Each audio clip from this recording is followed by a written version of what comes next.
An Indian Air Force helicopter has crashed, killing 9 people, including the pilot, as part of the rescue operation in the flood-devastated state of Uttarakhand. More than a week on the mountainside, help finally at hand. India's Air Force rescuing stranded pilgrims. They'd come, young and old, to pray at ancient Hindu Himalayan shrines and found only hardship. Pukraj, 62 years old, from the desert state of Rajasthan, tells us the first 2 days were the worst. No one to help us. Getting shelter was expensive, adding, I won't be bringing my family back again. This lady too suffered most in the first 2 days before the army arrived. Then we were well taken care of, she says. But the roads were washed away and we couldn't leave. Their prayers for rescue only answered now by a break in the weather. But the weather could worsen and others are waiting. We have been able to evacuate almost 10 to 11,000 personnel using our helicopters. And therefore, the numbers of people stranded as is available to us has reduced to around 6,000 now. Air operations began this morning from Joshimath to Badrinath. Rescue operations are going on at considerable risk to the lives of our men in uniform, as we saw in that helicopter crash yesterday. 20 people have died in that crash. Air Chief N.A.K. Brown visiting Gaurikund to pay his respects. The cockpit voice recorder of the Mi-17 that crashed has been found and will be sent for analysis. That should shed some light on the cause of the crash. The plane was carrying men from the ITBP, the NDRF and the Air Force. So far, the bodies of 12 people, including 5 crew members, have been recovered. A search is on for the others.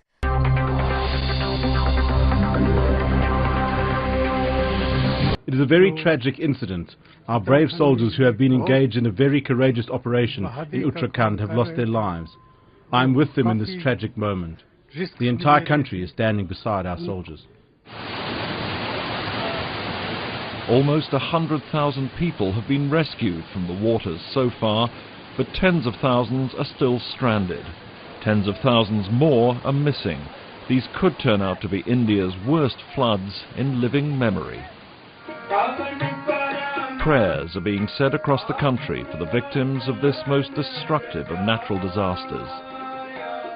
At the holy shrine of the Sikhs, the Golden Temple in Amritsar, they're appealing for donations to help some of the 150,000 displaced to rebuild their lives. We have organised special prayers for the peace of the souls of all those brothers and sisters who have lost their lives in the floods, for the well-being of the people who are injured, and to share the suffering of the families. As the rescue operation continues, many more prayers will be needed, because there will almost certainly be many more victims and a lot more suffering.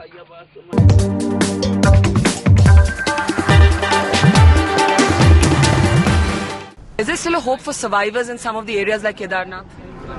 Well, every time we vacate for Kedarnath, a few days later we find a lot of people collecting there again. But as of this point in time, we are told that there are no more left to be evacuated, except for a few of our NDRF people and the ITBP people who were there initially. And that's exactly what this mission was all about yesterday, when he was bringing these people back there. But yes, we have some work to be done in the Harsil Valley area. We have some work to be done at the Badrinath sector. As a matter of fact, today we have 2 helicopters who have left this morning for Badrinath from Gauchar itself. And they should be returning very shortly with our survivors. Experts feel that worst is all over and it will take 4 more days to rescue all, provided that weather remains favourable. Air Force and Army have done a commendable job in the last 1 week by evacuating people from difficult areas to safer camps. Probably there is no example of such a high evacuation in such a short span globally ever. जिस तरह का evacuation चल रहा है, it is like a war. It is worse than a war.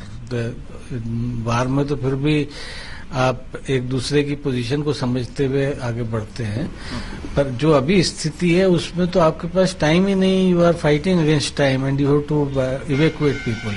मौसम है पहाड़ी इलाकों में, वो इस तरह की दुर्घटनाओं का मेन कारण होता है. We all saw the devastation and the pain of the people who faced the wrath of the nature. Uttarakhand government, in solidarity with the rescue teams, announced state mourning and compensation. आज दिवंगत वीर जो वीर गति को प्राप्त हुए उनके शोक में आज एक दिन का स्टेट मॉर्निंग अनाउंस कर रहा हूं। आज एक दिन की स्टेट मॉर्निंग रहेगी पूरे उत्तराखंड में। हमने प्रत्येक परिवार जिनकी मृत्यु हुई है, हमारे वीर सिपाहियों की, पायलटों की, जो चॉपर में थे, हर परिवार के को 10-10 लाख रुपए की घोषणा की है। Hopefully, weather will clear and relief work will pick up pace so that administration can start rebuilding the Devbhoomi.